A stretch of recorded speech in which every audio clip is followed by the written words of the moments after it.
Programme is sponsored by Jindal eye hospital. आधुनिकतम laser द्वारा चश्मे से छुटकारा एवं मोतियाबिंद का इलाज। Chitrakoot scheme, Vaishali Nagar, Jaipur. Kedna Pharmaceuticals present Craze, instant energizer with vitamin C and zinc. No need to add sugar to the orange flavored instant energizer Craze. चुस्ती फुर्ती का एक instant shot.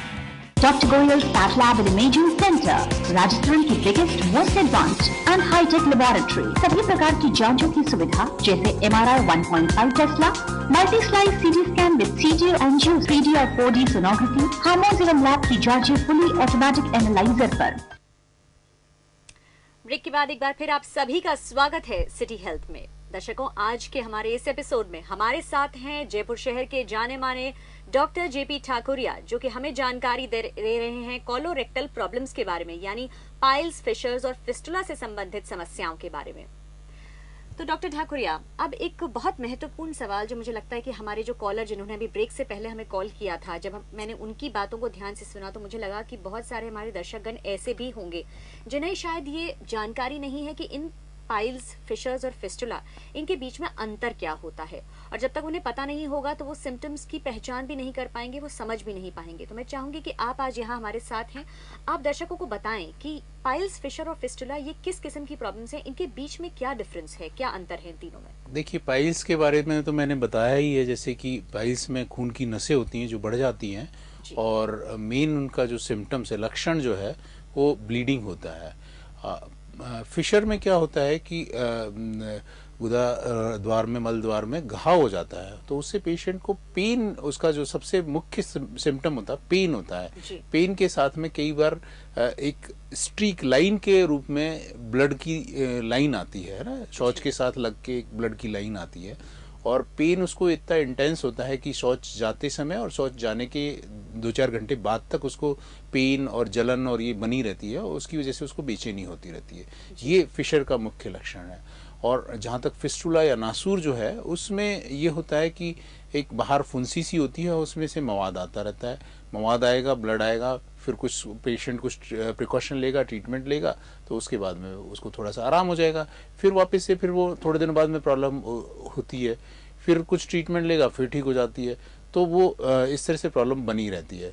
और जो हम मेरे बहुत से जो गांवों से रोगी आते हैं, वो ये कहते हैं कि सब फुंसी है जो रीति भरी होती रहती है। बड़ी कॉमन सी लैंग्वेज उनको बोलती है, सब रीति भरी होती रहती है, मतलब बार बार खाली होता है, बार बार भर जाता है, और इस तरह से। तो तीनों रोगों में अलग अलग, फिशर में मुख्य लक्षण होता है दर्द होना, जलन होना, और एक रक्त की लाइन है ना शौच के साथ लग कर आना। जबकि पाइल्स में ब्लीडिंग या रक्त आना मुख्य लक्षण है। उसके बाद में जब वो बढ़ जाते हैं तब दर्द वगैरह होना, या कुछ बाहर आना, या बैठने में दिक्कत होना, या और किसी तरह का लक्षण इसमें होता है। और जबकि नासूर में बाहर फुंसी होती है, और उसमें से मवाद और रक्त और ये इस तरह का डिस्चार्ज आता है, उससे पेशेंट के कपड़े खराब हो जाते हैं, इस तरह की हिस्ट्री हो देता है। यानी प्रॉब्लम चाहे कोई सी भी हो, लेकिन जरूरी ये होता है कि डॉक्टर को दिखाया जाए वक्त पे और इलाज कराया जाए। तो अभी हमने ब्रेक में जाने से पहले आपने हमें बताया कि बहुत सारी मेडिसिन और दवाइयाँ भी ऐसी हैं जो कुछ हद तक रिलीफ पहुंचा सकती हैं, लेकिन यदि ग्रेड ज्यादा हो गई हो, इंटेंसिटी ज्यादा हो गई हो, सिवियरिटी ज्यादा हो गई हो, आपने बहुत वक्त तक उस चीज को अवॉइड किया है, तो फिर शायद सर्जरी ही एक उपाय बचता है। तो अब मैं आपसे जानना चाहूंगी, क्योंकि आप एक सर्जन हैं, लैप्रोस्कोपिक सर्जन हैं, और आपने बहुत सारी सर्जरीज, आपका बहुत लंबा अनुभव रहा है इस फील्ड में, तो मैं आपसे ये जानना चाहूंगी कि किस तरह की सर्जरीज के ऑप्शंस, कितनी तरह की सर्जरीज इसमें होती हैं। यदि ग्रेड 3 है, कम है इंटेंसिटी, तो हमारे पास क्या तकनीकें हैं ऐसी जिनसे कि बिना सर्जरी इसे ठीक किया जा सकता हो। देखिए, जब अपन ब्रेक में जाने से पहले यही डिस्कस कर रहे थे कि फर्स्ट और सेकेंड डिग्री पाइल्स में लाइफ स्टाइल मॉडिफिकेशन और जो है खान पान के अलावा कुछ और प्रिकॉशंस, जैसे पेशेंट गुनगुने गर्म पानी में बैठकर सेक करके, इसमें उससे काफ़ी रिलीफ मिलता है इसमें। और उसके बाद में दवाइयाँ होती हैं जो चिकित्सक, किसी भी चिकित्सक से सलाह लेकर ले सकते हैं। 3rd और 4th ग्रेड की पाइल्स होने पर अलग अलग तकनीकें हैं, उसमें कन्वेंशनल जो सर्जरी है वो तो चीरफाड़ वाली सर्जरी होती है, उसमें चीरफाड़ करके काट के और मस्सों को निकाल देते हैं। उसमें पेशेंट को घाव बनता है, थोड़ी तकलीफ रहती है, ब्लीडिंग होती है, पेन होता है और थोड़ा सा लंबे समय तक उसको अपने दैनिक क्रियाक्रम से हटके और बिस्तर पर रहना पड़ता है। अब नई कुछ तकनीकें आ गई हैं जिसमें जैसे सूचर एनोपैक्सी टेक्निक के नाम है, सूचर एनोपैक्सी है, स्टेपलर है। तो उसमें टेक्निक इस तरह से होती है कि सर्जरी अंदर होती है और उसमें घाव नहीं बनता है और पेशेंट को तकलीफ नहीं होती है। तो ये 3rd और 4th ग्रेड पाइल्स में सर्जरी ही ऑप्शन होता है और सर्जरी में भी अब आजकल ऐसी टेक्निक्स आ गई हैं। तो मेरा तो दर्शकों से यही अनुरोध है कि अब वो घबराएं नहीं, डरे नहीं। वो जो पुराने जो मिथ्स हैं उनको अब जो वो मिथ्स अब नहीं हैं और डॉक्टर से सलाह लें, चिकित्सक से सलाह लें और उनकी ग्रेड के हिसाब से जो भी ट्रीटमेंट बेस्ट ट्रीटमेंट ऑप्शन होगा वो चिकित्सक उन्हें देगा। जहाँ तक फिशर और फिस्टुला में है, फिशर में शुरू में अगर शुरुआती स्टेज में है तो उसमें यही लाइफस्टाइल मॉडिफिकेशन और खान पान और जो दवाएं हैं उनसे आराम हो जाता है। अगर फिशर क्रॉनिक हो जाता है तो फिर उसमें ट्रीटमेंट सर्जरी की ज़रूरत पड़ती है और उसका भी ट्रीटमेंट आजकल बहुत ही एक इनोवेटिव टेक्निक आ गई है, लेटरल स्फिंक्टरोटमी इसको बोलते हैं। तो उससे बहुत ही छोटे समय का ऑपरेशन होता है और बड़ा क्विक रिलीफ मिलता है। It's most rewarding surgery rather. तो पेशेंट को बहुत अच्छे से रिलीफ मिल जाता है। तो अगर किसी भी पेशेंट को, रोगी को अगर 6 वीक से ज़्यादा से फिशर है तो उसको यही एडवाइस होती है, स्टैंडर्ड एडवाइस यही है कि भी सर्जरी करा ले। ये जो सर्जरी आप जिसकी बात कर रहे हैं, क्या कोई लैप्रोस्कोपी या की होल सर्जरी है जिसमें बिना चीर फाड़ के किया जाता है? हाँ, ये एक तरीके से टेक्निक इसकी इस तरह से होती है कि बिल्कुल की होल टाइप सर्जरी होती है। और फिस्टुला में भी अब आजकल, फिस्टुला में जैसे कि अभी ब्रेक में जाने से पहले किशन सिंह जी बता रहे थे कि उनके दादाजी का ऑपरेशन हुआ था फिस्टुला का और बहुत दिनों तक उनको ड्रेसिंग के लिए उनको ले जाना पड़ता था। तो he does not want to go into that phase again. तो अब आजकल फिस्टुला में भी कई तरह की टेक्निक आ गई हैं। लाइगेशन ऑफ इंट्रास्फिंक्टरिक ट्रैक्ट है, वीडियो असिस्टेड फिस्टुला ट्रीटमेंट है। तो वो ये एक तरीके की लेप्रोस्कोपिक सर्जरीज है जिनमें चीरफाड़ नहीं होती है या कम होती है, बहुत कम मात्रा में चीरफाड़ होती है और बहुत ज़्यादा ड्रेसिंग्स की या बार बार अस्पताल जाने की उसकी ज़रूरत नहीं पड़ती। यानी कॉम्प्लिकेशंस जो है वो पहले से काफ़ी हद तक कम हो गई हैं। ड्रेसिंग वगैरह बहुत ज़्यादा ज़रूरत नहीं पड़ती है क्योंकि चीरफाड़ कम होती है, इंसिजन्स छोटे होते हैं, इसलिए शायद इतना ज़्यादा कॉम्प्लिकेटेड भी नहीं होता, दुखदाई नहीं होता है, ख़ास बात है मरीजों के लिए। एक स्टेपलर टेक्निक भी बहुत ज़्यादा सुनने में आती है और पाइल्स के जो मरीज होते हैं, उनके परिजन, वो हमेशा यही जानना चाहते हैं कि क्या स्टेपलर टेक्निक से ठीक हो सकता है। तो ये जो स्टेपलर टेक्निक होती है ये क्या होती है और ये कौन से ग्रेड के पाइल्स के पेशेंट में ये काम आती है? बेसिकली स्टेपलर एक मशीन होती है जो कि कई कंपनियां बना रही हैं। अनफॉर्चुनेटली ये अभी तक जो कंपनियां बना रही हैं वो इस तरह का इंस्ट्रूमेंट बना रही हैं कि वो सिर्फ डिस्पोजेबल आता है। तो वो हम हिंदुस्तानियों के लिए थोड़ा सा कॉस्टली अफेयर है, परंतु उसमें ये है कि बिना चीर फाड़ के और ऑपरेशन कर देते हैं और अच्छे रिजल्ट रहते हैं, पेशेंट को तकलीफ नहीं होती है, दर्द नहीं होता है। स्टेपलर का ये एडवांटेज है। और आजकल मतलब ये कारगर तकनीक है, अगर स्टेपलर के द्वारा कोई सर्जरी कराए या ट्रीटमेंट चाहे तो ये कारगर तकनीक है। बिल्कुल बिल्कुल। जी जी। यहाँ मैं आपसे एक चीज़ और जानना चाहूँगी कि जो हमारे पेशेंट्स होते हैं पाइल्स के, जनरली जो जितने पेशेंट्स होते हैं उनमें से आप देखेंगे तो शायद 80% के करीब वो पेशेंट्स जो होते हैं वो मिडिल एज, लेटर एजेस में ऐसी प्रॉब्लम्स ज़्यादा होती हैं पाइल्स, फिशर या फिस्टुला की।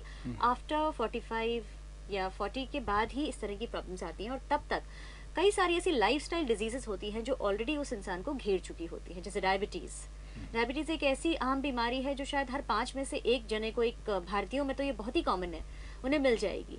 या फिर हार्ट प्रॉब्लम्स जो कि 40-45 के एज के बाद में नॉर्मल हो जाती है, एंजियोप्लास्टी हो चुकी होती है या छोटा मोटा ऑपरेशन हो चुका होता है।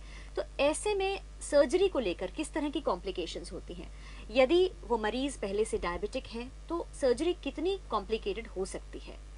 देखिए, सबसे पहली बात तो ये है कि ये जो एनोरेक्टल डिजीजेज है ये किसी भी एज ग्रुप में हो सकती है। और एक सबसे बड़ी बात जो है, फीमेल्स में भी ये बड़ी कॉमन है क्योंकि फीमेल्स में क्या है, प्रेगनेंसी और डिलीवरी का जो फेज होता है उसकी वजह से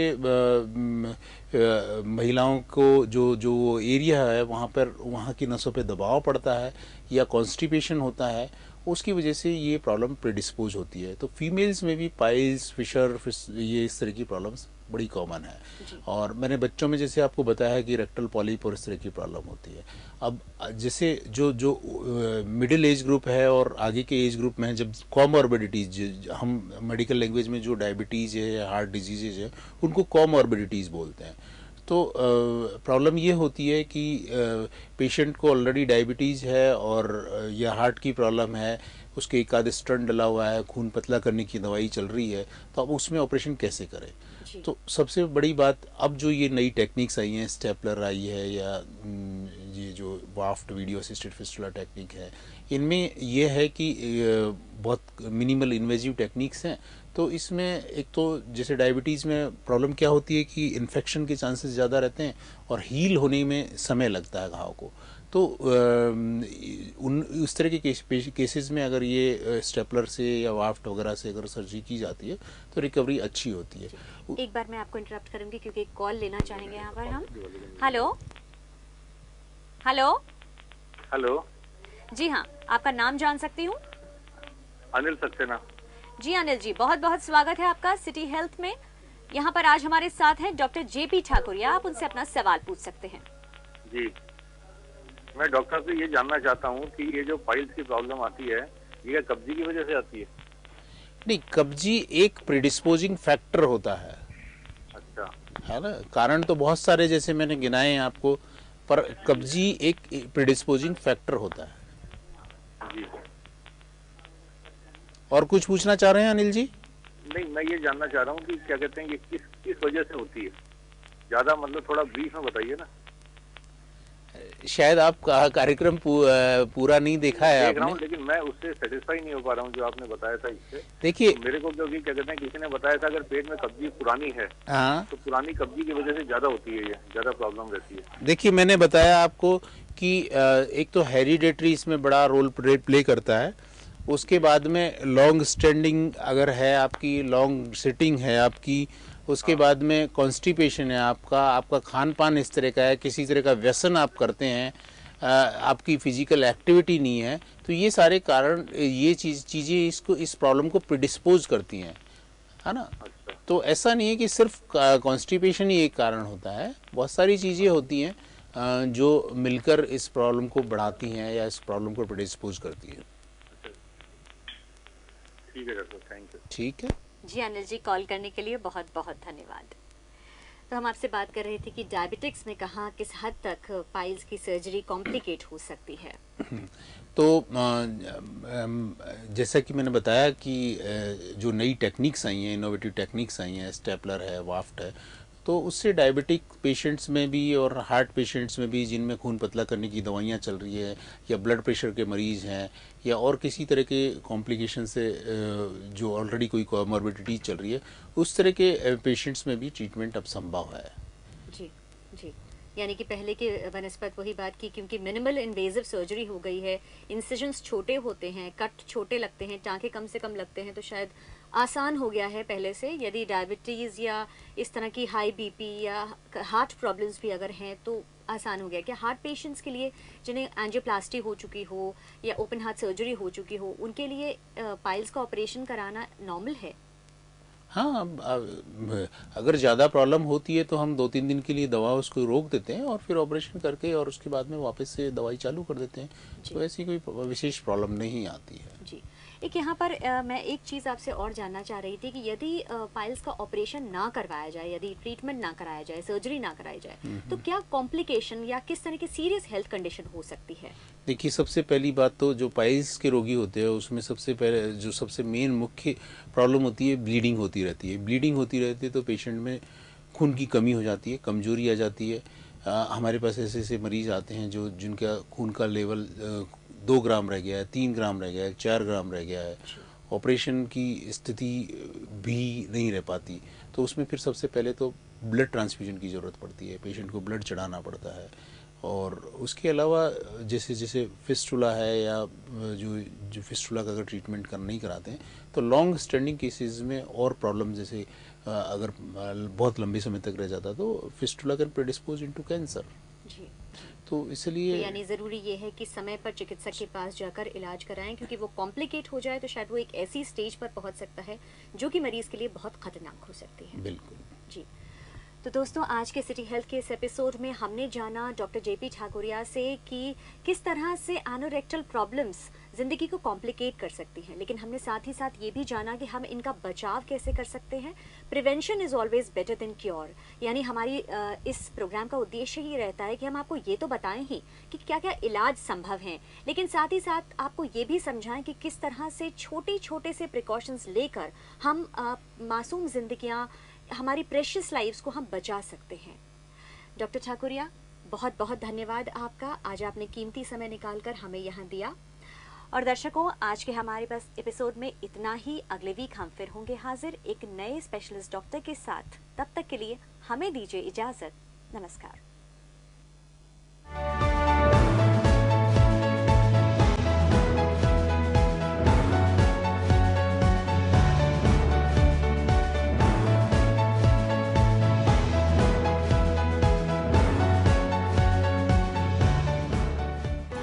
This program is sponsored by Jindal Eye Hospital.